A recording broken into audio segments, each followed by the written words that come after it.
임신 8개월이 되었는데도 저는 여전히 시어머니에게 찬물로 시어머니 옷을 한 벌 한 벌 손빨래하라는 강요를 받고 있었습니다.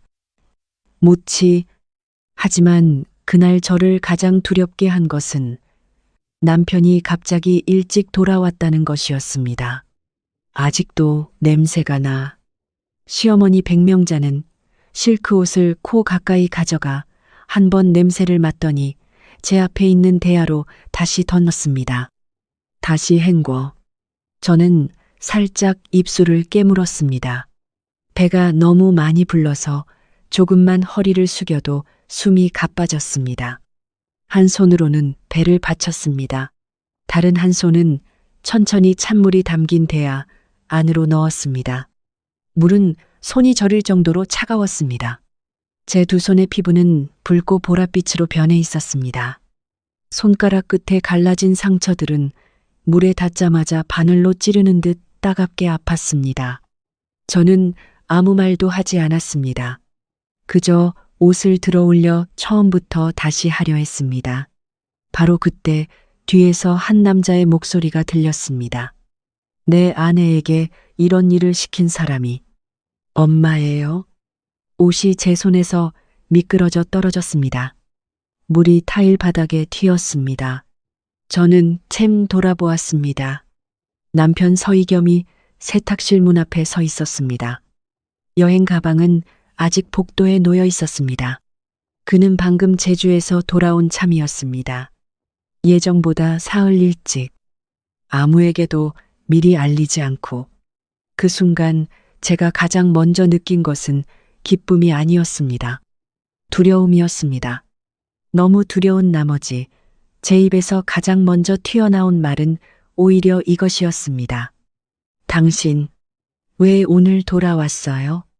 남편의 눈빛이 즉시 변했습니다. 훨씬 나중에야 저는 알았습니다. 바로 그 질문이 그를 온몸이 서늘해질 만큼 얼어붙게 했다는 것을. 제주에 있던 넉 달 동안 그는 제가 단 하루라도 고생하고 있을 거라고는 한 번도 생각하지 않았기 때문입니다. 경주에 있는 집은 넓었습니다. 가사도우미도 있었고 요리사도 있었고 전용 기사와 주치의도 있었습니다. 떠나기 전 그는 어머니에게도 아주 신신당부했습니다. 나경이는 임신 8개월째예요. 아무 일도 손대게 하지 마세요. 매달 그는 제게 따로 큰 돈을 보내주었습니다.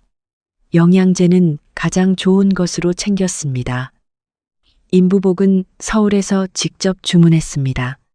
음식은 매주 누군가가 식단을 짜주었습니다. 매일 밤 우리는 영상통화를 했습니다. 화면 속에서 저는 언제나 단정하게 차려입고 있었습니다. 제 앞에는 늘 과일 한 접시와 따뜻한 차 한 잔이 놓여 있었습니다. 시어머니는 가끔 옆을 지나가며 웃기도 했습니다. 넌 일이나 신경 써. 네 아내는 내가 너보다 더 꼼꼼하게 챙기고 있으니까. 남편은 그 말을 믿었습니다. 한 번은 이런 농담까지 했습니다. 이렇게 귀하게 대접받다가 출산하고 나면 평범한 생활은 못 견디는 거 아니야? 그때 저는 그저 웃었습니다. 저는 그 웃음이 언젠가 그토록 그를 괴롭게 만드는 것이 될 줄은 몰랐습니다. 그리고 그때의 저는 그저 낮은 플라스틱 의자에 앉아 있었고 옆에는 옷이 가득 담긴 바구니 3개가 놓여 있었으며 원래 일정대로라면 사흘 뒤에나 돌아와야 할 남편이 피가 맺힌 제 갈라진 손을 똑바로 바라보고 있다는 것만 알고 있었습니다. 시어머니가 곧바로 입을 열었습니다. 제가 자기가 하겠다고 한 거야. 임신했다고 환자인 것도 아니잖아. 저는 거의 벌떡 일어나다시피 했습니다. 제가 하겠다고 했어요. 아무도 저한테 시킨 거 아니에요. 저는 너무 빠르게 말했습니다. 그는 더 묻지 않았습니다. 그는 바로 옆에 놓인 세탁기를 바라보았습니다. 저는 그가 이상한 점을 알아차렸다는 것을 알았습니다. 가사도우미가 있는 집에서 왜 임신 8개월인 여자가 옷 3바구니를 손빨래하고 있는 걸까? 그가 다가왔습니다. 저는 당황했습니다. 하지 마요. 하지만 이미 늦었습니다. 그가 몸을 숙였습니다. 세탁기의 전원 코드는 콘센트에 꽂혀 있지 않았습니다. 코드는 세탁기 뒤쪽에 가지런히 말려 있었습니다. 그가 그것을 꺼냈습니다. 콘센트에 꽂았습니다. 삑 하는 소리가 났습니다. 화면이 즉시 켜졌습니다. 오류 표시도 없었습니다. 고장난 흔적도 전혀 없었습니다. 세탁실 안이 갑자기 완전히 조용해졌습니다. 그가 어머니를 돌아보았습니다. 세탁기 멀쩡하네요. 시어머니는 그저 눈살을 찌푸렸습니다. 제가 손빨래를 좋아한다는데 뭐가 이상하니? 그는 대답하지 않았습니다. 그는 세탁대 옆에 온수 수도꼭지를 틀었습니다. 물이 얼음장처럼 차갑게 나왔습니다. 그가 다시 해보았습니다. 여전히 차가웠습니다. 벽에 설치된 조작 패널에는 작은 문구 하나가 떠 있었습니다. 관리자 계정으로 잠김. 저는 그의 시선이 그 문구에 멈추는 것을 보았습니다. 시어머니가 곧바로 말했습니다. 실크는 찬물로 빨아야 모양이 안 망가져. 그가 저를 돌아보았습니다. 이번에는 제 두 손을 아주 자세히 바라보았습니다. 피부는 붉고 보랏빛이었습니다. 손가락 사이사이는 하얗게 질려 있었습니다. 손톱 가까이에 난 갈라진 상처에서는 아직도 피가 배어 나오고 있었습니다. 그가 제 손목을 붙잡았습니다. 엄마, 옷은 망가지면 다시 사면 돼요. 그의 목소리가 낮아졌습니다. 하지만 이 손은 아니잖아요. 저는 반사적으로 손을 빼냈습니다. 하지만 소매가 조금 위로 끌려 올라갔습니다. 손목 둘레의 멍이 드러났습니다. 그가 멈칫했습니다. 이건 뭐야? 저는 소매를 다시 내렸습니다. 문에 부딪힌 것뿐이에요. 바로 그때 복순 이모가 문 앞을 지나가고 있었습니다. 이모는 그 말을 듣자마자 걸음을 멈췄습니다. 이모의 시선이 제 손목으로 향했습니다. 그러고는 아주 빠르게 시어머니를 바라보았습니다. 시어머니도 이모를 바라보았습니다. 단 1초였습니다. 이모는 곧바로 고개를 숙였습니다. 도련님, 그럼 저는 이만 가보겠습니다. 이모는 아주 빠르게 자리를 떠났습니다. 거의 도망치듯이. 남편은 이모를 불러 세우지 않았습니다. 하지만 저는 그가 그 눈빛을 봤다는 것을 알았습니다. 그는 저를 세탁실 밖으로 데리고 나왔습니다. 저는 끝까지 그가 저를 안아들게 하지 않았습니다. 저 혼자 걸을 수 있어요. 그는 억지로 하지 않았습니다. 그저 제 바로 옆에서 걸었습니다. 복도로 나오자 그가 갑자기 멈춰 섰습니다. 벽에는 커다란 일정표가 걸려 있었습니다. 거의 모든 줄에 한 이름이 적혀 있었습니다. 제 이름이었습니다. 월요일 다실 청소, 화요일 식료품 재고 확인, 수요일 옷 손빨래, 목요일 거실 청소, 금요일 차와 다과 준비. 그는 지난주 페이지를 넘겼습니다. 그리고 그 전주도 넘겼습니다. 여전히 제 이름이었습니다. 그러다 산전 진료 날짜를 발견했습니다. 그 아래에는 해야 할 일이 6가지 적혀 있었습니다. 모두 오전 10시 전에 끝내야 하는 일이었습니다. 그는 일정표를 벽에서 잡아떼었습니다. 이게 뭐야? 아마 그는 그때 제가 울 거라고 생각했을 겁니다. 아니면 마침내 모든 걸 털어놓을 거라고. 하지만 저는 오히려 탱글을 돌아보았습니다. 그만하면 안 돼요? 제 목소리는 저 자신도 놀랄 만큼 컸습니다. 결혼한 지 3년 동안 저는 한 번도 그에게 그렇게 소리친 적이 없었습니다. 하지만 그때는 더 이상 견딜 수가 없었습니다. 저는 당신이 오늘 갑자기 돌아와서 몇 가지를 보고 화내는 걸 원하지 않아요. 당신은 어머니한테 소리칠 거예요. 이 사람은 내쫓고 저 사람은 부르고 집안을 온통 뒤집어 놓겠죠. 그가 말하려 했지만 저는 막았습니다. 그리고 그 다음은요? 제 목소리가 떨리는 게 들렸습니다. 당신은 또 가잖아요.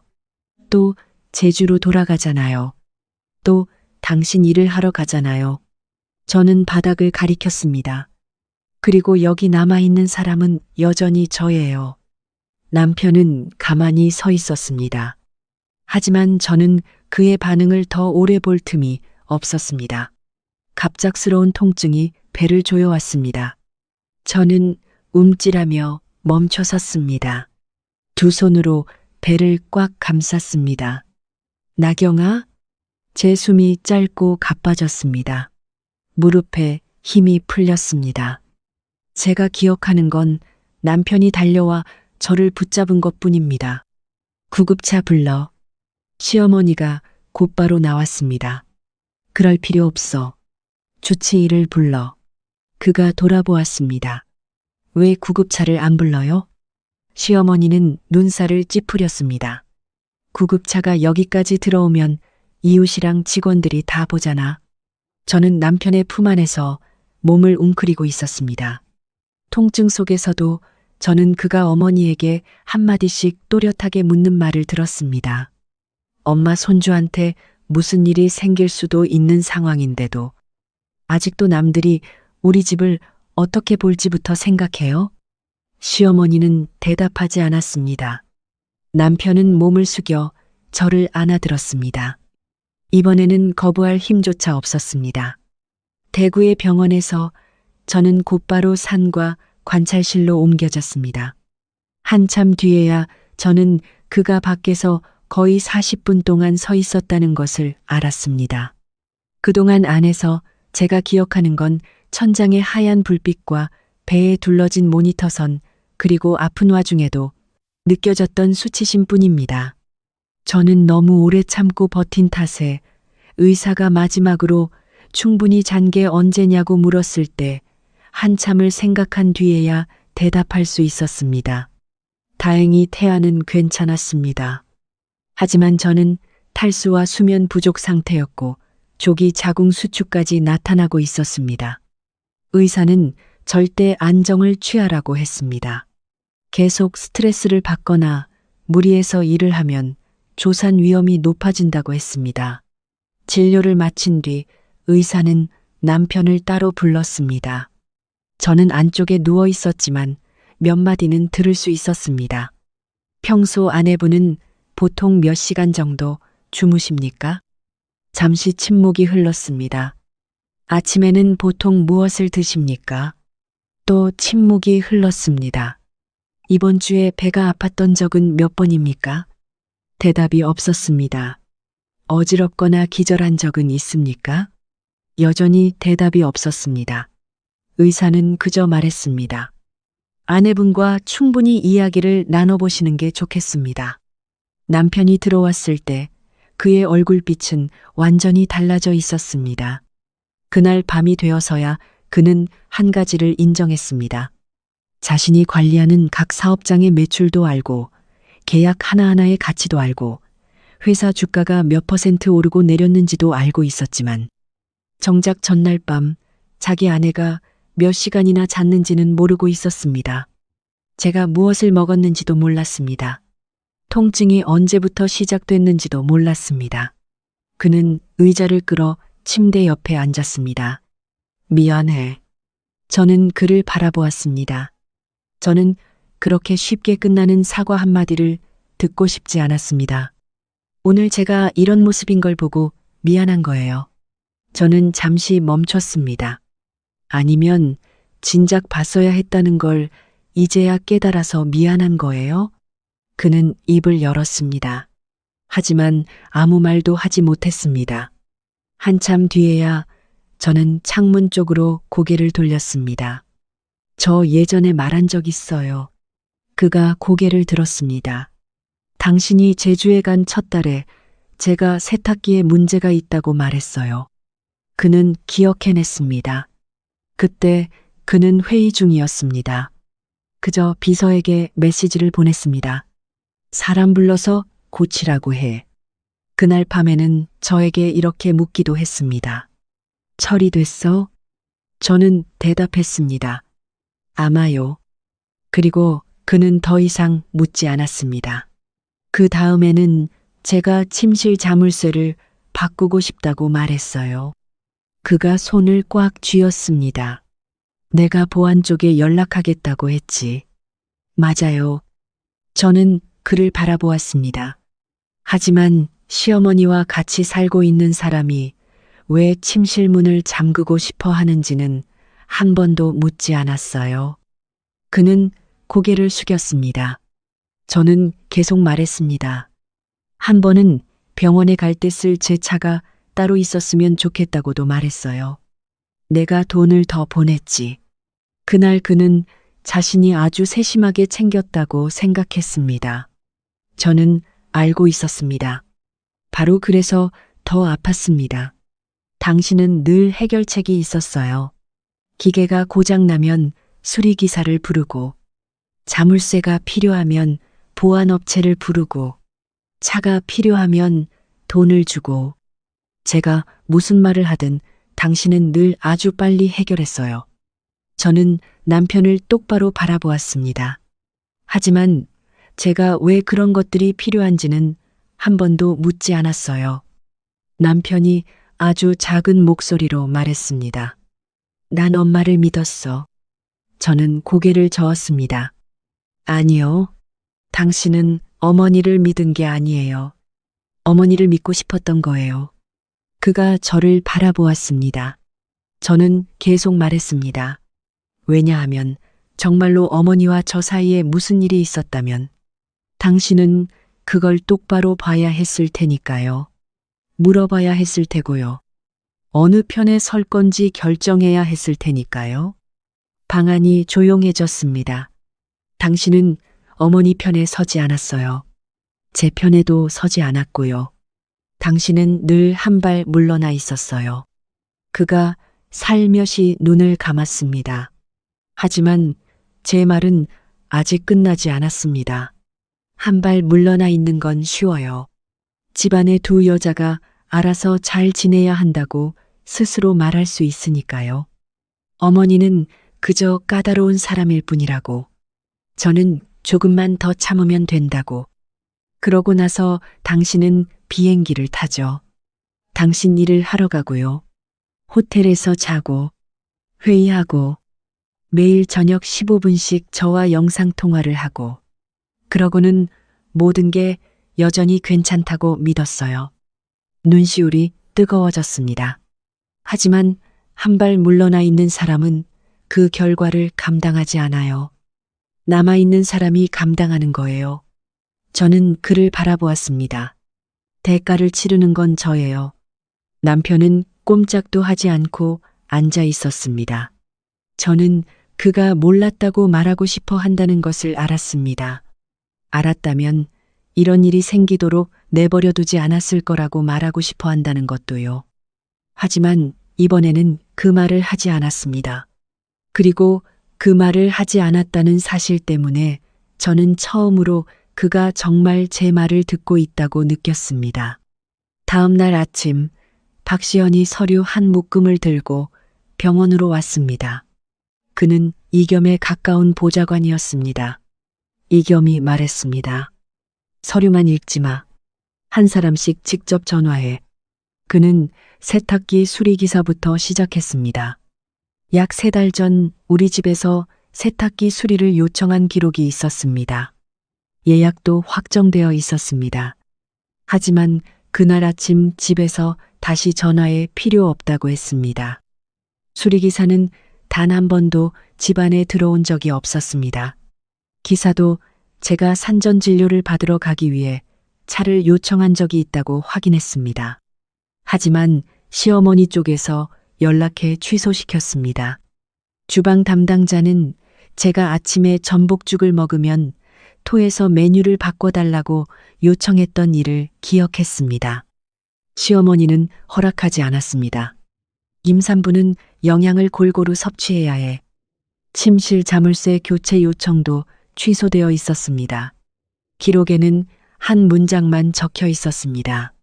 한 가족끼리는 서로 문을 잠글 필요가 없다. 저는 눈앞의 서류들을 바라보았습니다. 몇 달 동안 저는 제가 말을 충분히 분명하게 하지 못했던 게 아닐까 생각했습니다. 제가 너무 나약한 게 아닐까 생각했습니다. 하지만 이제 처음으로 다른 누군가도 제가 오래전부터 알고 있던 것을 보고 있었습니다. 저는 침묵하지 않았습니다. 저는 말했습니다. 다만 제가 입을 열 때마다 그 목소리가 남편에게 닿기도 전에 문 하나가 닫혔을 뿐이었습니다. 하지만 시연의 말은 아직 끝나지 않았습니다. 매달 이겸이 저에게 따로 보내준 돈은 모두 제 계좌에 정상적으로 입금되어 있었습니다. 그러고는 거의 같은 날 그 돈이 다시 가게 관리 계좌로 이체되었습니다. 그가 저를 바라보았습니다. 네가 직접 이체했어? 처음에는요. 그 다음부터는 어머니가 같이 관리하자고 했어요. 어머니는 인증번호만 있으면 됐어요. 그가 아주 조용히 물었습니다. 안 알려줄 수도 있었어? 저는 몇 초 동안 침묵했습니다. 네. 하지만 제가 망설일 때마다 어머니는 제가 친정에 보내려고 돈을 숨기는 거냐고 물었어요. 남편은 움직이지 않았습니다. 제 어머니는 오래전에 돌아가셨습니다. 아버지는 제가 어렸을 때 떠났습니다. 시어머니도 그 사실을 잘 알고 있었습니다. 저는 웃음이 터졌습니다. 제 자신이 들어도 씁쓸한 웃음이었습니다. 제가 돈을 보낼 친정이 어디 있다고요? 그는 고개를 돌렸습니다. 저는 화면에 떠 있는 숫자들을 바라보았습니다. 돈은 여전히 그대로 있었습니다. 한 푼도 사라지지 않았습니다. 하지만 저는 그 돈을 어떻게 쓸지 실제로 결정할 권리를 가져본 적이 없었습니다. 그날 밤 남편이 한 말 중에는 제가 오랫동안 기억한 말이 하나 있었습니다. 그는 자신이 제게 세 장의 문을 열어준 적은 한 번도 없었다고 했습니다. 그저 그 안에 돈을 더 넣었을 뿐이라고 했습니다. 세 장이 더 좋아 보이도록, 그리고 더 비싸 보이도록. 그날 오후 남편은 다시 예전 습관대로 행동하기 시작했습니다. 엄마를 집에서 내보낼게. 저는 곧바로 그를 돌아보았습니다. 안 돼요. 오늘 당장 사람 시켜서 엄마 짐을 정리하게 할게. 안 된다고 했어요. 그가 눈살을 찌푸렸습니다. 아직도 엄마랑 같이 살고 싶어? 그런 말 아니에요. 그럼 당신을 옮길게. 그는 더 빠르게 말했습니다. 병원 근처에 아파트를 구할게. 집에 있는 사람들도 전부 바꿀게. 복순이모는 당신이 남기고 싶으면 남기고, 기사도 바꾸고, 관리하는 사람도 바꾸고. 저는 더 이상 참을 수 없었습니다. 제 말 듣고 있어요? 난 당신이 안전했으면 좋겠어. 알아요. 그럼 내가 해결하게 해줘. 저는 눈을 감았습니다. 제가 방금 더 이상 당신이 결정하는 걸 원하지 않는다고 말했잖아요. 하지만 지금은 그럴 때가. 쨍그랑. 침대 옆 탁자 위의 컵이 바닥으로 날아갔습니다. 물이 의자 다리에 튀었습니다. 도자기 조각이 산산이 깨졌습니다. 우리 둘 다 얼어붙었습니다. 저는 제 손을 바라보았습니다. 저 자신도 방금 제가 그런 행동을 했다는 게 믿기지 않았습니다. 그러고는 눈물이 터졌습니다. 제 말 듣고 있어요? 제가 방금 더 이상 당신이 결정하는 걸 원하지 않는다고 했잖아요. 저는 깨진 컵 조각들을 가리켰습니다. 봐요.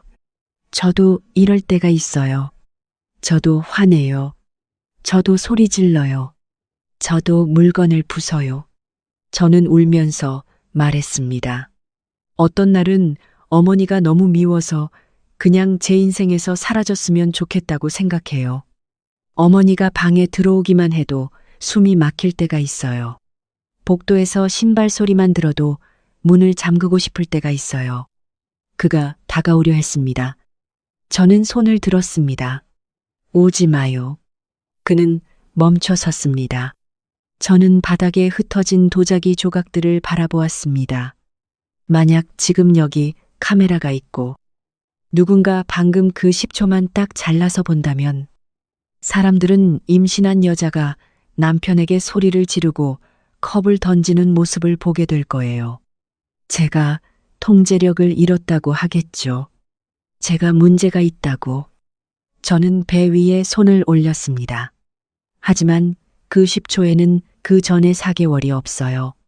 제가 말해도 아무도 듣지 않았던 일들이 없어요. 방 안에 누워 있으면서도 문을 잠글 엄두를 내지 못했던 밤들이 없어요. 제 돈이 더 이상 제 돈이 아니게 된 일도 없어요. 아침에 토하면서도 제 시간에 아래층으로 내려가야 했던 날들도 없어요. 남편은 아주 오랫동안 저를 바라보았습니다. 훨씬 나중에야 그는 바로 그 순간 자신이 깨달았다고 말했습니다. 사람들이 저를 믿게 하기 위해 제가 언제나 착하고 언제나 침착한 사람이라는 걸 증명할 필요는 없었다고. 저는 화를 냈습니다. 소리를 질렀습니다. 누군가가 그냥 제 인생에서 사라졌으면 좋겠다고 생각한 순간도 있었습니다. 하지만 그 추한 10초가 저를 거기까지 몰아간 지난 4개월을 대신 말해줄 수는 없었습니다. 남편은 천천히 앉았습니다. 이번에는 더 이상 어떤 해결책도 내놓지 않았습니다. 그저 물었습니다. 그럼 당신은 어떻게 하고 싶어? 저는 그를 바라보았습니다. 저는 그 질문을 너무 오래 기다려왔습니다. 하지만 막상 정말 그 질문을 듣고 나니 어떻게 대답해야 할지 알 수 없었습니다. 아직 모르겠어요. 그는 고개를 끄덕였습니다. 알겠어. 아직 몰라도 돼. 그날 밤 그는 제주에서 했던 영상통화들을 다시 열어보았습니다. 저는 침대에 누운 채 그가 하나씩 넘겨보는 모습을 바라보았습니다. 매일 같은 의자, 같은 카메라 각도, 같은 조명, 제 허벅지 위를 가로질러 덮여 있는 얇은 담요 한 장. 두 손은 늘 그 아래에 숨겨져 있었습니다. 남편은 한 영상에서 멈췄습니다. 처음 몇 초 동안 저는 통화가 연결된 줄 모르고 있었습니다. 몸을 살짝 숙인 채 한 손을 배 위에 올리고 있었습니다. 얼굴에는 피곤한 기색이 역력했습니다. 그러다 영상 속에 제가 갑자기 허리를 곧게 폈습니다. 미소가 떠올랐습니다. 그가 소리를 키웠습니다. 화면 밖에서 아주 작은 목소리가 들렸습니다. 어깨 펴. 그리고 웃어. 시어머니의 목소리였습니다. 그는 영상을 껐습니다. 매일 이랬어? 저는 고개를 끄덕였습니다. 당신이 전화하기 10분쯤 전에 옷을 갈아입었어요. 복순 이모가 과일을 가져다 놓고 어머니가 불을 켰어요. 저는 제 두 손을 바라보았습니다. 어떤 날은 손이 너무 많이 갈라져서 담요 밑에 숨겨야 했어요. 그는 한여름인데도 제가 왜 담요를 덮고 있냐고 물었던 적을 떠올렸습니다. 저는 에어컨이 추워서 그렇다고 했습니다. 그는 오히려 따뜻하게 있으라고 했습니다. 통화가 끝나고 나면 과일을 치웠어요. 불을 껐고요. 저는 다시 옷을 갈아입었어요. 남은 일이 있으면 계속했어요. 남편은 거의 본능적으로 말했습니다. 그럼 왜 당신은? 그는 스스로 말을 멈췄습니다.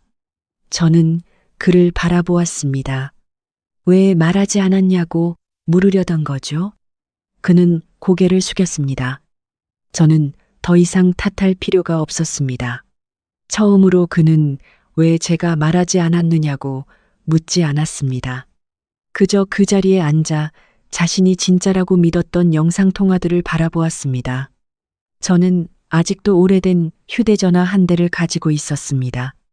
그 안에는 여러 번 지우려고 했던 녹음 파일 하나가 있었습니다. 그가 물었습니다. 왜 아직도 가지고 있었어? 저는 솔직하게 말했습니다. 가끔은 제가 정말 잘못 기억하고 있는 게 아닐까 생각하기 시작했거든요. 저는 재생 버튼을 눌렀습니다. 시어머니의 목소리가 흘러나왔습니다. 8시에 이겸이가 전화할 거야. 가서 옷 갈아입어. 걔가 네 손 못 보게 해. 그 다음에는 제 목소리가 들렸습니다. 오늘은 어지러워요. 일찍 올라가서 쉬고 싶어요. 시어머니가 곧바로 대답했습니다. 걔는 제주에서 큰일을 하고 있어. 이런 사소한 일로 신경 쓰이게 하지 마. 잠시 침묵이 흘렀습니다. 그러고는 시어머니의 목소리가 낮아졌습니다.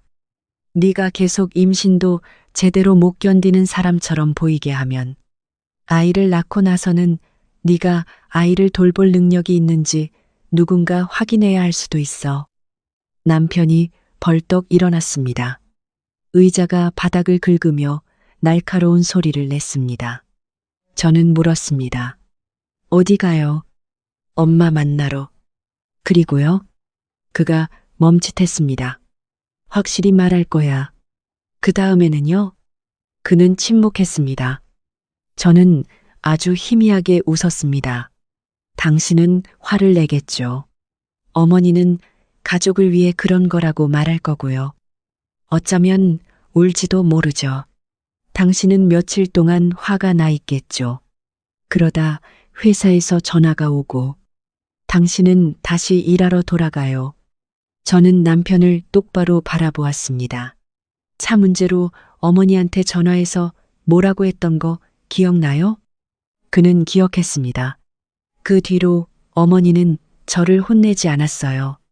다만 다음 날부터 운전기사에게 제 요청을 직접 받지 말라고 지시했어요. 당신이 저한테 억지로 먹이지 말라고 했을 때도 그 뒤로는 다른 사람들 앞에서는 억지로 먹이지 않았어요. 대신 제가 끼니를 거르고 아기한테 무슨 일이 생기면 제 책임이라고 했어요. 제 목소리가 작아지는 것이 느껴졌습니다. 당신은 화내고 떠나요.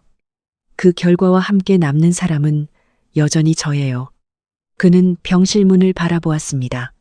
저는 그가 저 문을 나서는 순간 또 늘 해오던 일을 하게 될 거라는 걸 알았습니다. 대면하고, 명령하고, 해결하려 들고, 하지만 이번에는 그가 의자를 다시 끌어왔습니다. 그리고 앉았습니다. 이제 안 갈게. 그는 오래된 휴대전화를 탁자 위에 올려놓았습니다. 계속 말해줘.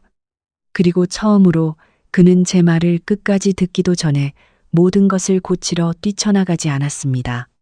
다음 날, 저는 모서리가 달아해진 파란색 표지의 수첩을 꺼냈습니다. 임신 5개월째부터 적기 시작했어요. 남편은 마음대로 수첩을 집어들지 않았습니다. 그가 물었습니다. 제가 읽어도 돼요? 저는 고개를 끄덕였습니다. 안에는 길게 늘어놓은 고발의 말이 없었습니다. 시간만 적혀 있었습니다. 6시 20분, 식탁 준비. 8시 30분, 어지러움. 10시 10분, 빨래. 13시 40분, 그제야 식사. 15시 20분, 세 번째, 배뭉침. 몇몇 날짜는 빨간색으로 표시되어 있었습니다. 그가 물었습니다. 이 날짜들은 뭐야? 의사가 쉬어야 한다고 한 날이에요. 바로 옆에는 여전히 집안일 목록이 적혀 있었습니다. 그가 물었습니다. 왜 이렇게까지 자세히 적어야 했어? 저는 수첩을 바라보았습니다. 어머니를 고소하려고 적은 게 아니에요. 그때는 아직 어머니에게 맞설 생각조차 하지 않았어요. 어머니는 늘 제가 잘못 기억한다고 했어요. 제가 과장한다고, 제가 예민하다고, 제가 게으르다고. 저는 손을 꽉 쥐었습니다. 어느 순간에는 정말 제 자신을 믿지 못하기 시작했어요. 그래서 하루가 끝나면 다시 보려고 적었어요. 제가 상상한 게 아니라는 걸 확인하려고요. 바로 그때 시연에게 전화가 왔습니다. 조금 이상한 걸 하나 찾았습니다. 그는 아주 평범한 제목의 문서를 보내왔습니다. 임산부 생활 보고서. 거기에는 제가 제 시간에 식사하도록 상기시켜줄 필요가 있다고 적혀 있었습니다. 산전 진료를 받을 때 동행인이 필요하다고도 했습니다. 간단한 일을 해도 쉽게 피로해진다고도 적혀 있었습니다. 그가 눈살을 찌푸렸습니다. 그런데 엄마가 당신이 차를 못 쓰게 했잖아. 저는 바로 대답하지 않았습니다. 문서를 가까이 끌어당겼습니다. 결혼 전 저는 내부통제 부서에서 일한 적이 있었습니다. 그때 제 일은 서로 따로 떨어져 보이는 세부 사항들을 보고 그것들이 같은 방향을 가리키고 있는지 찾아내는 것이었습니다. 저는 시연에게 물었습니다. 이 보고서의 정보는 어디서 가져온 거예요?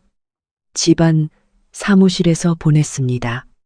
누가 확인했어요? 기재되어 있지 않습니다. 저는 조금 더 들여다보았습니다. 같은 양식의 문서들을 찾아봐요. 2시간 뒤 시연에게 다시 전화가 왔습니다. 이번에는 다른 이름 2개였습니다. 의존도 추적, 산후 지원인 평가. 저는 새 문서를 나란히 놓았습니다. 그리고 그 옆에 집안일 일정표와 취소된 차량 요청, 제 계좌에서 빠져나간 자금 내역을 놓았습니다. 볼수록 등골이 서늘해졌습니다. 이것 좀 봐요. 그가 몸을 숙였습니다. 여기에는 제가 혼자 진료를 받으러 갈 수 없다고 적혀 있어요. 저는 취소된 차량 요청을 가리켰습니다. 하지만 제가 혼자 갈 수 없게 만든 건 바로 이 사람들이에요. 그리고 제 계좌에서 이체된 돈들을 바라보았습니다. 이 사람들은 단순히 제 상태를 기록한 게 아니에요. 저는 고개를 들었습니다. 자기들이 만들어낸 상황을 제가 다른 사람의 관리를 필요로 한다는 증거로 바꾸고 있어요. 남편은 아무 말도 하지 않았습니다. 저는 다시 3장의 종이를 바라보았습니다. 이 문서들은 그냥 사무실에 보관하려고 만든 게 아니에요. 어딘가 이걸 필요로 하는 곳이 있어야 해요. 이번에는 제가 직접 시연에게 문서가 어디로 전달되는지 확인해 달라고 했습니다. 얼마 지나지 않아 그는 아이가 태어난 뒤 아이를 위해 마련될 자산기금과 관련된 목록 하나를 찾아냈습니다. 처음에는 이름만 있었습니다. 내용은 없었습니다. 제가 물었습니다. 이건 언제 만들어졌어요? 그가 확인했습니다. 이사님이 경주로 돌아오기 전입니다. 방안이 조용해졌습니다. 저는 남편을 바라보았습니다. 그럼 이 일은 제가 입원하기 전부터 준비되고 있었다는 뜻이네요. 그 목록을 시작으로 시연은 같은 시기에 생성된 문서들을 계속 추적했습니다. 결국 그는 아직 서명되지 않은 초안 하나를 찾아냈습니다. 출산 후 산모의 건강 상태나 양육 능력이 불안정하다고 평가될 경우 아이에게 배정된 자산의 임시관리 권한을 지원인에게 맡길 수 있다는 내용이었습니다. 이름란에는 이미 이름이 적혀 있었습니다. 백명자. 남편이 벌떡 일어났습니다. 저는 그러지 않았습니다. 그저 그 이름을 아주 오래 바라보았습니다. 차를 못 쓰게 하고, 돈을 갖지 못하게 하고, 문을 잠그지 못하게 하고, 제가 탈진할 때까지 일을 시키고, 그런 다음 제가 의존적이라고 기록하고, 제가 약하다고 기록하고, 다른 사람의 관리가 필요하다고 기록했습니다. 저는 한 손을 배 위에 올렸습니다. 어머니는 단지 저를 미워해서 저를 지치게 만든 게 아니에요. 그가 저를 바라보았습니다. 제가 지쳐 있어야 했던 거예요. 저는 고개를 들었습니다. 그리고 바로 제가 지쳐 있는 그 상태를 이용해서 제가 엄마가 될 자격이 없다는 걸 증명하려고 한 거예요. 하지만 시어머니는 우리가 움직이기를 기다리지 않았습니다. 이틀 뒤 정확히 18초짜리 영상 하나가 온라인 커뮤니티에 올라왔습니다. 저는 식당 한가운데 서 있었습니다. 얼굴은 붉게 달아올라 있었습니다. 복순 이모를 향해 소리를 지르고 있었습니다. 그런 다음 이모의 손에서 쟁반을 거칠게 빼앗았습니다. 영상은 바로 거기서 끝났습니다. 그 전은 없었습니다. 그 후도 없었습니다. 오직 18초 뿐이었습니다. 1시간 뒤 기사가 나왔습니다. 의료그룹 후계자의 아내, 임신 중 정서적 문제 의심. 아무도 저를 대놓고 미쳤다고 부르지는 않았습니다. 대신 더 신중해 보이는 표현을 썼습니다. 불안정, 쉽게 흥분하는 상태, 우려되는 상태. 하지만 댓글은 전혀 조심스럽지 않았습니다. 저런 사람이 애를 낳으면 위험하지. 또 재산 싸움인가 보네. 소리 지르는 것 좀 봐. 저는 댓글 몇십 개를 읽다가 휴대전화를 껐습니다. 하지만 화면을 껐다고 해서 그 문장들이 사라지는 것은 아니었습니다. 병원에서 제가 던졌던 컵이 떠올랐습니다. 이겸에게 소리쳤던 제 목소리도 떠올랐습니다. 그리고 며칠 만에 처음으로 다시 두려워졌습니다. 사람들이 정말 그 18초만 본다면 저를 믿어줄까요? 배가 한 번 뭉쳤습니다. 그리고 또 한 번 뭉쳤습니다. 정오가 되기 전 저는 다시 입원해야 했습니다. 의사는 절대 흥분하거나 자극을 받지 말라고 했습니다. 하지만 그날 오후 시어머니가 변호사와 함께 나타났습니다. 시어머니는 소리치지 않았습니다. 저를 탓하지도 않았습니다. 심지어 의자를 아주 조심스럽게 끌어앉았습니다. 일이 이미 이 지경까지 왔잖니. 이제는 아이부터 생각해야지. 변호사가 제 앞에 서류 한 묶음을 내려놓았습니다. 서명하면 가족 측에서 영상이 더 이상 퍼지지 않도록 조치하겠다는 내용이었습니다. 이미 올라온 기사들도 내려달라고 요청할 예정이었습니다. 그 대가로 저는 임신 중 정서적인 어려움을 겪고 있다는 사실을 인정해야 했습니다. 출산 후에는 백명자가 한동안 아이를 돌보는 일에 참여하고 제가 안정적이라고 평가될 때까지 관련 재산을 관리하게 되어 있었습니다. 저는 고개를 들었습니다. 처음부터 어머니가 원한 게 이거였죠? 시어머니는 대답하지 않았습니다. 그저 펜을 제 쪽으로 밀었습니다. 정말 아이를 사랑한다면 어떤 선택이 아이에게 좋은지 알아야지. 남편이 막 다가오려 했습니다. 저는 손을 들어 그를 막았습니다. 저는 펜을 들었습니다. 손은 정말 떨리고 있었습니다. 연기가 아니었습니다. 저는 두려웠습니다. 조산이 두려웠습니다. 아이가 태어나자마자 불안정한 엄마의 아이라고 불릴까 두려웠습니다. 이 스캔들이 이겸까지 끌어내릴까 두려웠습니다. 언젠가 제 아이가 그 영상들을 찾아보게 될까 두려웠습니다. 그리고 가장 무서운 건 몇 초 동안 저 자신도 이런 생각을 했다는 것이었습니다. 혹시 저 사람들 말이 맞는 걸까? 정말 내가 약한 걸까? 제가 던졌던 컵이 떠올랐습니다. 제가 소리쳤던 순간들이 떠올랐습니다. 문 밖에서 발소리만 들려도 심장이 세게 뛰었던 밤들이 떠올랐습니다. 그러다 파란 표지의 수첩이 떠올랐습니다. 8시 30분, 어지러움. 13시 40분, 그제야 식사.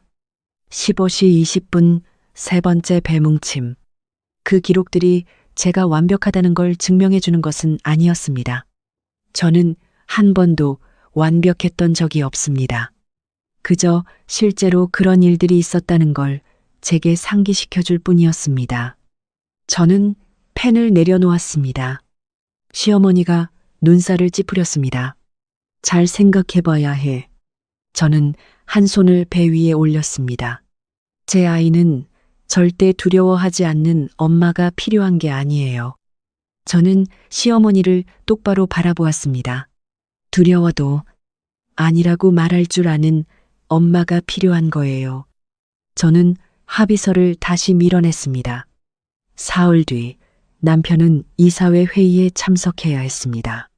저는 그 자리에 없었습니다.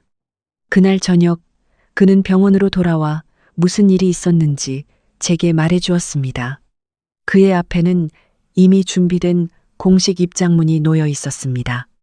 한 문장에 서명만 하면 됐습니다. 제 아내는 현재 임신 중 정서적인 문제로 치료를 받고 있습니다. 그러면 그는 제주 프로젝트 운영권을 유지할 수 있었습니다. 그 프로젝트는 그가 넉 달 동안 거의 제주에서 살다시피 하며 처음부터 만들어 온 것이었습니다. 성공한다면 그가 맡아온 계약 중 가장 큰 계약이 되는 것만이 아니었습니다. 가족의 그늘에서 처음으로 벗어나 자신의 능력만으로 설 수 있다는 걸 증명할 기회이기도 했습니다. 한의사회 임원이 말했습니다. 아내분이 병이 있다고 말하라는 게 아니지 않습니까? 우리는 시장이 진정되기만 하면 됩니다. 그는 그 입장문을 아주 오래 바라보았습니다. 그리고 덮었습니다. 서명하지 않겠습니다. 그날 오후 그의 제주 프로젝트 운영권은 다른 사람에게 넘어갔습니다. 넉 달 동안의 노력이 단 한 번의 회의에서 인계되었습니다. 두 곳의 파트너사가 계약 체결을 미뤘습니다. 친척들은 전화를 걸어와 그를 탓하기 시작했습니다. 그 사실을 알았을 때 제 첫 반응은 감동이 아니었습니다. 저는 화가 났습니다. 그러면 안 됐어요. 나경아, 제 말 끝까지 들어요. 제 목소리가 떨렸습니다. 저는 이 일이 빛처럼 남는 걸 원하지 않아요. 10년 뒤에 우리가 싸울 때마다 당신이나 제가, 당신이 저 때문에 경력까지 잃었다는 걸 떠올리는 건 싫어요. 당신이 그렇게 희생했으니 제가 용서해야 한다고 생각하게 되는 건 싫어요. 돌아가야 한다고, 그 희생에 맞게 더 잘 살아야 한다고. 남편이 앉았습니다. 난 당신 때문에 그걸 잃은 게 아니야. 저는 그를 바라보았습니다. 난 거짓말에 서명하지 않아서 운영권을 잃은 거야. 그건 내 선택이야. 당신이 나한테 치르라고 한 대가가 아니야. 그는 잠시 멈췄습니다. 그리고 내가 오늘 옳은 선택을 했다고 해서 지난 몇 달 동안 내가 잘못했던 일이 없어지는 건 아니야. 당신 말을 듣지 않았던 일도 없어지지 않아. 당신은 나를 용서할 의무가 없어. 다시 돌아올 의무도 없고. 저는 그를 안지 않았습니다. 아무 약속도 하지 않았습니다. 모든 게 결국 괜찮아질 거라고도 말하지 않았습니다. 그저 고개를 숙인 채 울었습니다. 그는 그대로 제자리에 앉아 있었습니다. 보상이라도 받아야 한다는 듯 제게 다가와 안아달라고 하지 않았습니다. 자신의 선택을 제가 감정으로 갚아야 할 청구서처럼 만들지도 않았습니다. 어쩌면 바로 그 점 때문에 저는 더 많이 울었던 것 같습니다. 그동안 최혜림 변호사는 원본 영상 전체를 보존해달라고 요청했습니다. 그녀는 18초에 대해 다투지 않았습니다. 그저 물었습니다. 원본은 어디 있습니까? 사흘 뒤 파일이 확보되었습니다. 18초가 아니었습니다. 4분 32초였습니다. 저는 남편과 복순 이모와 함께 화면 앞에 앉았습니다. 그녀가 재생 버튼을 눌렀습니다. 처음 몇 초 동안 복순 이모는 허리를 부여잡고 있었습니다. 집사가 큰 쟁반을 가리켰습니다. 손님들이 기다리고 있어요. 가져가세요. 이모는 쟁반을 들려고 했습니다. 두 손이 떨렸습니다. 제가 다가갔습니다. 허리가 아프시잖아요.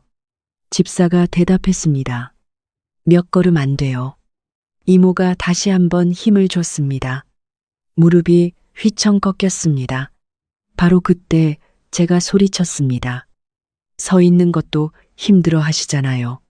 저는 이모의 손에서 쟁반을 거칠게 빼앗았습니다. 바로 그 부분이 공개된 영상이었습니다. 하지만 원본 파일은 계속 재생되었습니다.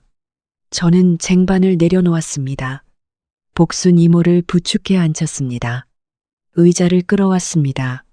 물을 가져왔습니다. 약을 찾았습니다. 우리가 방을 나간 뒤 시어머니의 개인 비서가 들어왔습니다. 방금 장면 저장됐어요? 네. 소리 지르는 부분만 따로 빼세요. 담당자가 물었습니다. 그 뒤 부분은요? 사모님은 필요 없다고 하셨어요. 저는 화면을 아주 오래 바라보았습니다. 저는 정말 소리를 질렀습니다.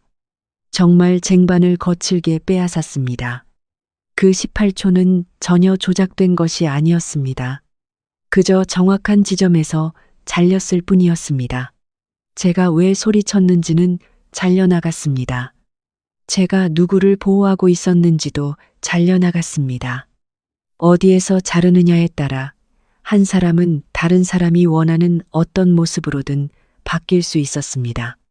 그 다음 예림은 집에 온수 시스템 기록을 내놓았습니다. 처음에는 그저 차가운 데이터 몇 줄 뿐이었습니다. 날짜, 시간, 접속 계정, 잠금 상태. 그녀는 그것들을 제 집안일 일정표 옆에 놓았습니다. 4개월 내내 세탁실의 온수가 하루 종일 잠겨 있었던 것은 아니었습니다. 무작위로 잠긴 것도 아니었습니다. 제가 손빨래를 해야 하는 시간대에만 정확히 잠겨 있었습니다. 복순 이모는 시간표를 보자마자 울음을 터뜨렸습니다. 바로 이 시간이었어요. 사모님은 매번 이 시간에 아가씨를 아래로 불렀어요. 저는 이모를 돌아보았습니다. 이모. 이모는 고개를 저었습니다. 미안해요. 주름진 얼굴 위로 눈물이 흘러내렸습니다. 몇 번은 제가 몰래 뜨거운 물 한 주전자를 가져다 준 적도 있어요. 손이 너무 아파하셨거든요. 어떤 날은 젓가락도 제대로 못 잡았어요. 그가 물었습니다. 어머니도 알고 있었어요? 복순 이모는 고개를 숙였습니다. 사모님이 알아챘어요. 제가 또 끼어들면 제 남편 병원비 지원을 끊겠다고 하셨어요. 저는 얼어붙었습니다. 이모의 남편은 거의 2년째 신장 치료를 받고 있었습니다. 저는 그분이 아프다는 건 알고 있었습니다. 하지만 그 병원비가 이모를 묶어두고 있는 끈이라는 건 몰랐습니다. 이모는 저를 바라보며 소리도 내지 못한 채 울었습니다. 아가씨가 힘든 거 알고 있었어요. 다 알고 있었어요. 하지만 제가 일자리를 잃으면 이모는 더 이상 말을 잇지 못했습니다. 저는 손을 뻗어 이모의 손을 잡았습니다. 그 순간 데이터표 위의 숫자들은 더 이상 숫자가 아니었습니다. 온수가 잠길 때마다 그 뒤에는 피가 맺히도록 갈라진 제 두 손이 있었습니다. 복순의 침묵 뒤에는 병원에 누워있는 남편이 있었습니다. 시어머니는 단지 저를 통제하는 방법만 알고 있었던 게 아니었습니다. 이 집에 있는 사람마다 무엇을 잃는 것을 가장 두려워하는지 정확히 알고 있었습니다. 마지막 확인은 경주의 집 거실에서 진행되었습니다. 제가 매일 밤 카메라 앞에 앉아 있던 바로 그곳이었습니다. 예전 의자는 여전히 그 자리에 있었습니다. 조명도 여전히 같은 각도에 놓여 있었습니다. 저는 그것을 잠시 바라본 뒤에야 앉았습니다. 시어머니는 맞은편에 앉았습니다. 여전히 단정하게 차려입고 있었습니다. 머리도 가지런히 빗어 넘겼습니다. 목소리도 차분했습니다. 예림이 먼저 입을 열었습니다. 하나씩 확인하겠습니다. 시어머니는 팔짱을 꼈습니다. 마음대로 하세요. 시어머니는 여전히 빠져나갈 길이 있다고 믿고 있었습니다. 나경이가 자발적으로 집안일을 배운 거예요. 아무도 강요하지 않았어요. 제 파란 표지 수첩이 탁자 위에 놓였습니다. 시어머니는 웃음을 터뜨렸습니다. 수첩이야 누구든 다시 써놓을 수 있지. 예림은 반박하지 않았습니다. 그녀는 제가 몇 달 전부터 수첩에 페이지들을 찍어둔 사진들을 열었습니다. 저장된 날짜와 시간이 있었습니다. 물 자국도 있었습니다. 지금의 수첩과 똑같은 접힌 자국도 있었습니다. 시어머니 얼굴에 미소가 옅어졌습니다. 하지만 그녀는 곧바로 방향을 바꿨습니다.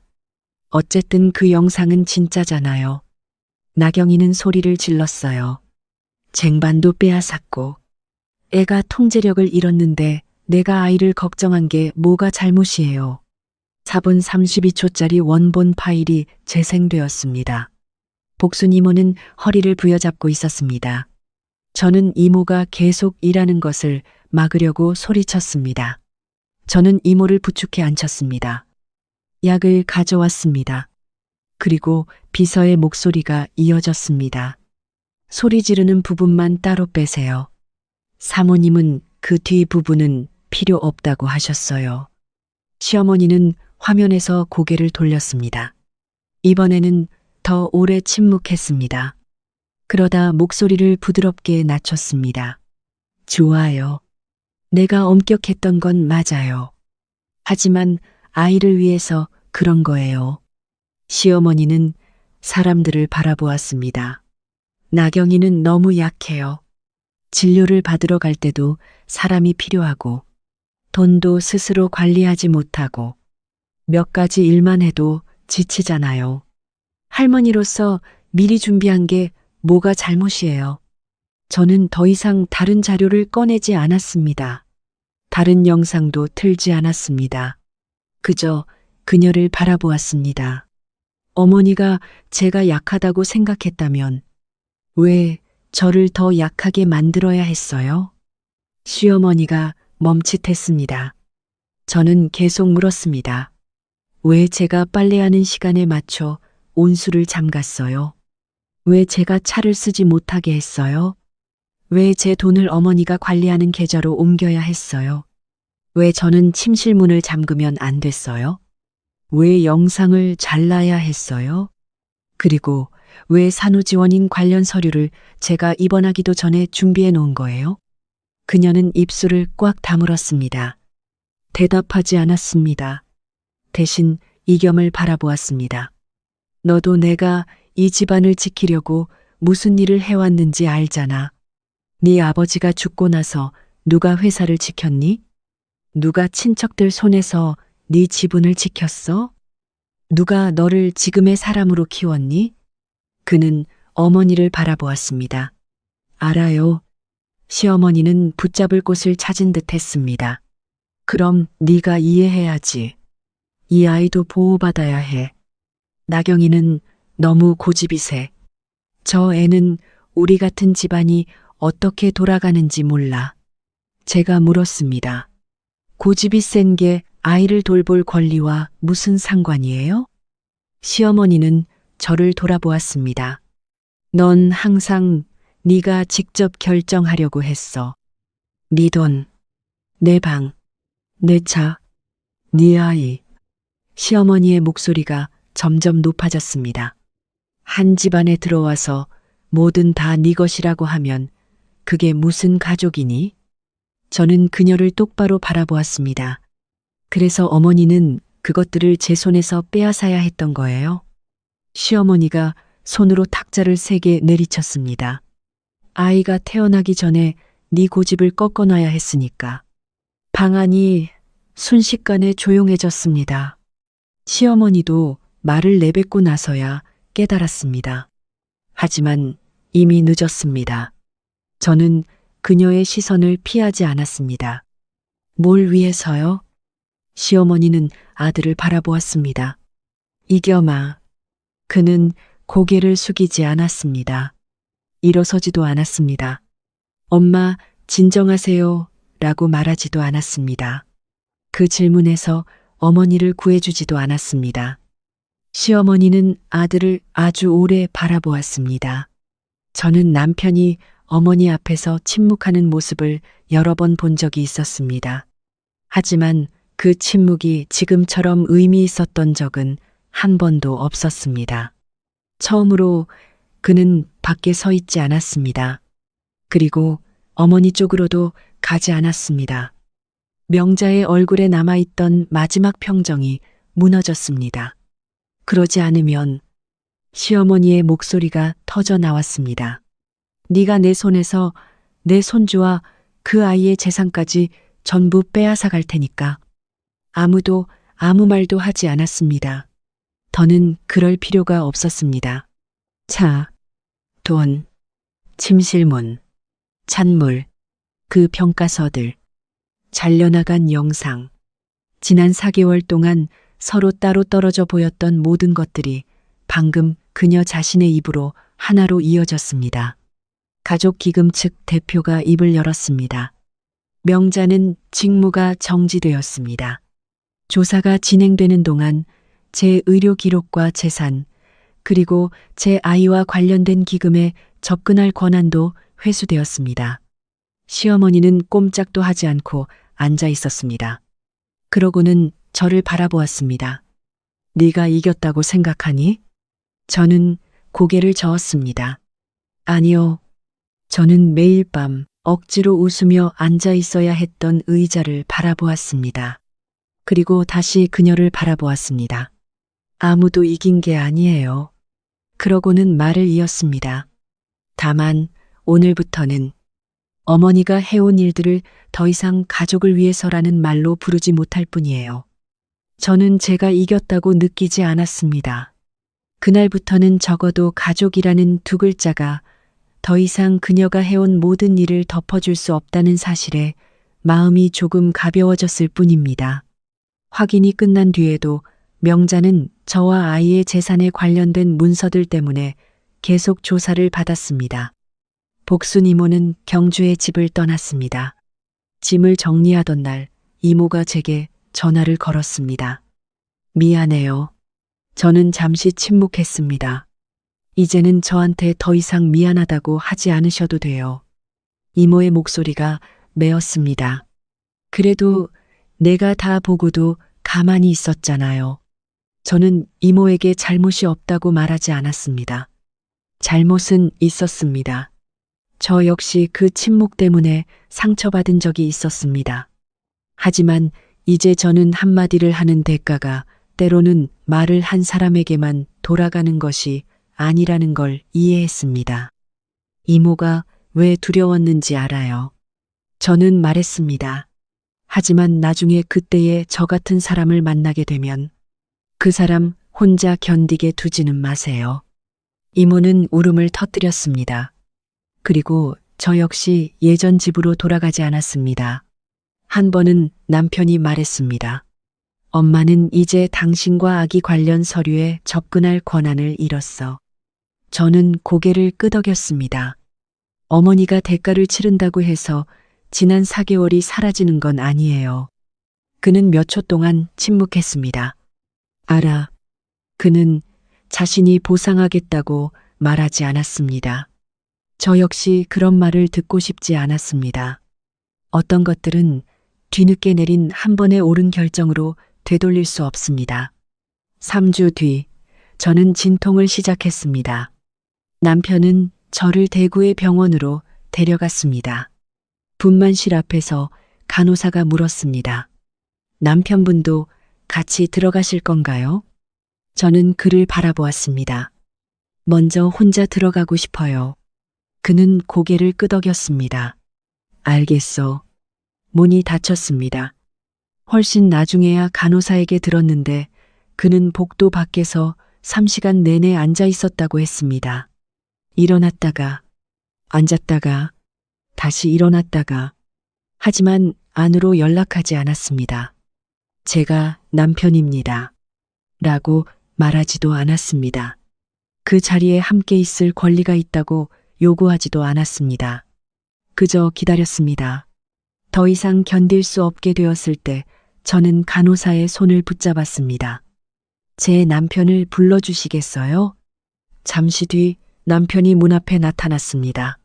그는 바로 들어오지 않았습니다. 먼저 간호사를 바라보았습니다. 아내가 저를 부른 게 맞나요? 간호사가 고개를 끄덕였습니다. 그제야 그가 다가왔습니다. 저는 침대 난간을 꽉 붙잡고 있었습니다. 머리카락은 땀으로 흠뻑 젖어 있었습니다. 그를 보자 저는 손을 내밀었습니다. 그가 제 손을 잡았습니다. 그는 말하지 않았습니다. 힘내야 해. 라고, 조금만 더 버텨. 라고도 말하지 않았습니다. 그저 말했습니다. 나 여기 있어. 몇 시간 뒤 여자아이의 울음소리가 울려 퍼졌습니다. 저도 따라 울음을 터뜨렸습니다. 남편은 제 옆에 서서 눈이 붉어져 있었지만 서둘러 아이를 안으려고 손을 내밀지 않았습니다. 저는 그를 바라보았습니다. 가까이 와요. 그제야 그가 다가왔습니다. 우리 둘은 함께 제 품에 안긴 작은 얼굴을 바라보았습니다. 며칠 뒤 우리는 아이의 이름을 서보미로 지었습니다. 봄이, 봄, 족보에서 따온 이름도 아니었습니다. 후계자라는 의미도 담지 않았습니다. 가족의 어떤 기대도 상징하지 않는 이름이었습니다. 그저 아빠와 엄마가 함께 골라준 아이의 이름이었습니다. 퇴원한 뒤에도 저는 계속 따로 살았습니다. 그는 반대하지 않았습니다. 그는 심리 치료를 받기 시작했습니다. 치료 중에 있었던 모든 이야기를 그는 저에게 다 말하지 않았습니다. 저 역시 전부 묻지 않았습니다. 하지만 그는 점점 자신이 단지 어머니를 두려워했던 것만은 아니라는 걸 깨달았습니다. 어려운 일들을 어머니가 자신 대신 결정하도록 두는데도 익숙해져 있었습니다. 어릴 때부터 갈등이 생길 때마다 언제나 명자가 선택했습니다. 어디에서 공부할지, 누구를 만날지, 무엇을 할지, 무엇을 포기할지. 남편은 한때 그것이 보호받는 것이라고 생각했습니다. 결혼한 뒤에도 그는 무의식적으로 그 방식대로 살아갔습니다. 다만 이번에는 그 결과를 감당해야 하는 사람이 더 이상 자신이 아니었습니다. 바로 저였습니다. 저 역시 조금씩 다시 일을 시작했습니다. 제 경험과 복순 이모의 경험을 바탕으로 저는 운전기사와 가사도우미, 그리고 가정 내 직원들이 집안 사무실을 거치지 않고도 협박이나 강요를 당한 사실을 알릴 수 있는 제도를 만드는 일에 참여했습니다. 복순 이모도 의견을 내달라는 요청을 받았습니다. 이모는 우리에게 고용된 사람들이 가장 두려워하는 건 한마디의 꾸중이 아니라고 말했습니다. 그들은 일자리를 잃는 것을 두려워했습니다. 살 곳을 잃는 것을 두려워했습니다. 병원비를 잃는 것을 두려워했습니다. 자신이 한마디를 했다가 가족 전체가 그 대가를 치르게 될까 두려워했습니다.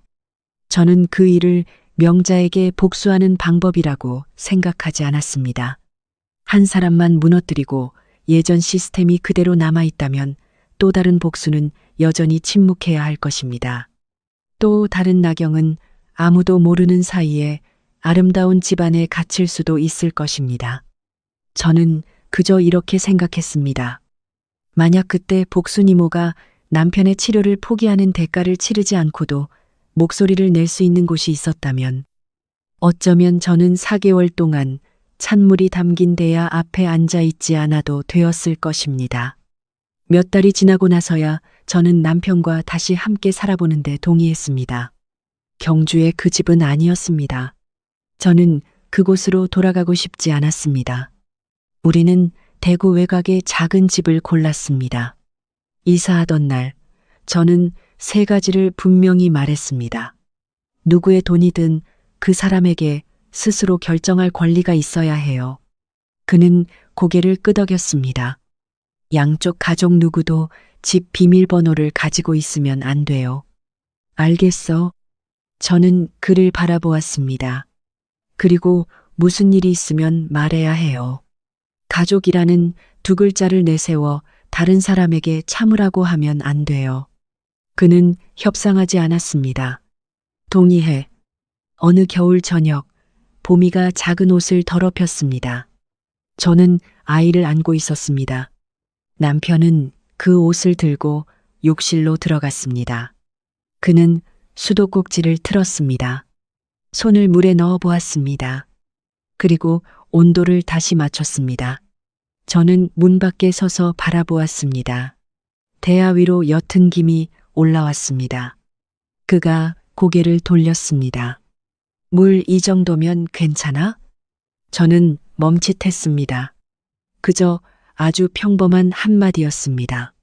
하지만 몇 초 동안 저는 다시 경주의 세탁실을 보았습니다. 낮은 플라스틱 의자, 옷이 가득 담긴 바구니 3개, 피가 맺히도록 갈라진 2손, 온수가 잠겨 있다는 문구. 저는 다른 사람이 제가 그렇게 견뎌야 한다고 결정했다는 이유만으로 찬물이 담긴 대야 앞에 앉아 있었습니다. 저는 안으로 들어갔습니다. 손을 대야 안으로 넣었습니다. 따뜻한 물이 손가락들을 감쌌습니다. 괜찮아요. 그는 고개를 끄덕였습니다. 그는 더 이상 아무 말도 하지 않았습니다. 그저 고개를 숙이고 아이의 옷을 계속 빨았습니다. 저는 제 손을 바라보았습니다. 그때의 갈라진 상처들은 이미 오래전에 다 나았습니다. 지금의 집은 경주의 집보다 훨씬 작았습니다. 관리인도 없었습니다. 집안일 일정표도 없었습니다. 카메라 뒤에서 똑바로 앉으라고 말하는 사람도 없었습니다. 아무도 저에게 웃으라고 하지 않았습니다. 보미는 제 어깨에 기대어 편안히 잠들어 있었습니다. 남편은 따뜻한 물이 담긴 데야 옆에 앉아 있었습니다. 저도 모르게 미소를 지었습니다. 그가 그것을 보았습니다. 하지만 그는 묻지 않았습니다. 나를 용서했어? 제 미소를 과거가 완전히 지워졌다는 증거로 만들려고 하지도 않았습니다. 그저 고개를 숙이고 작은 옷을 계속 빨았습니다. 그리고 아마 그가 묻지 않았기 때문에 저는 다시 한번 미소를 지었습니다. 화면 밖에 있는 누군가가 저에게 웃으라고 했기 때문이 아니었습니다. 아주 오랜만에 처음으로 저는 제가 이런 말을 할 수 있는 집에 있다는 걸 알았기 때문입니다. 아니요. 그래도 사랑을 잃지 않는 곳, 제 보금자리도 잃지 않는 곳. 여러분이라면 이겸에게 한 번 더 기회를 주시겠나요? 아니면 혼자 앞으로 나아가는 길을 선택하시겠나요? 댓글로 여러분의 생각을 들려주세요. 그리고 오늘 이야기가 여러분의 마음에 닿았다면 앞으로도 다음 이야기에서 다시 만날 수 있도록 장여사 극장을 구독해 주세요.